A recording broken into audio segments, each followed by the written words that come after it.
பெண் பிள்ளைகளின் திருமணத்தின் போது நகைக்கு பதிலாக நிலங்களை வழங்குவோம் என உறுதியளிக்கிறோம். எங்கள் பஞ்சாயத்துகளில் நடைபெறும் கிராம சபை கூட்டத்தில் பஞ்சாயத்து எல்லையில் போதைப் பொருட்களை தடை செய்ய வேண்டும் என்ற கோரிக்கையை வலியுறுத்துவோம் என உறுதியளிக்கிறோம்.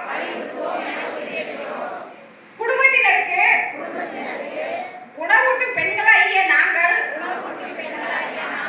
எங்களுக்கான உணவையும் கணக்கில் எடுத்து சமைப்போம் என உறுதியளிக்கிறோம். எங்கள் குடும்ப அன்றாட உணவு தேவையில் ஒரு நாளைக்கு 2 வேளை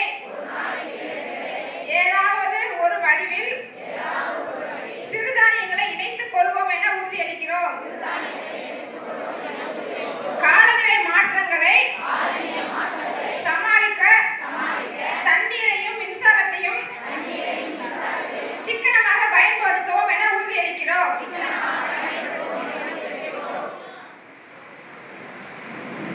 புதிதாக சொத்து வாங்கும் போது எங்களுடைய பெயர்களை வாங்குவோம் என உறுதியளிக்கிறோம். மரபணு மாற்றப்பட்ட விதைகளை பயன்படுத்த மாட்டோம் என உறுதியளிக்கிறோம். எங்கள் பெண்கள் மற்றும் ஆண்கள் குழந்தைகளுக்கு கல்வி மற்றும் சொத்துக்களை சமமாக கொடுப்போம் என உறுதியளிக்கிறோம். வருகின்ற 2026ஆம் ஆண்டு சட்டமன்ற தேர்தலில் கையூட்டு எனவும் எதுவும் வாங்க மாட்டோம் என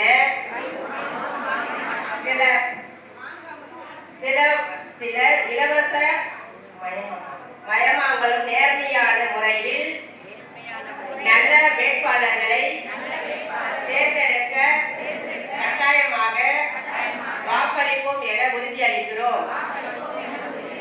உடல் ரீதியாகவும் மன ரீதியாகவும் புத்துணர்ச்சியை கொடுக்கக்கூடிய உடற்பயிற்சி, யோகா மற்றும் தியானம் செய்வோம் என உறுதியளிக்கிறோம். எங்கள் சுய உதவி குழுக்களிலும் சரி, வட்டார அளவிலும் சரி உண்டியல் வைப்போம் என உறுதியளிக்கிறோம். ஒவ்வொரு உறுப்பினரும் உண்டியலை வைப்போம் என உறுதியளிக்கிறோம்.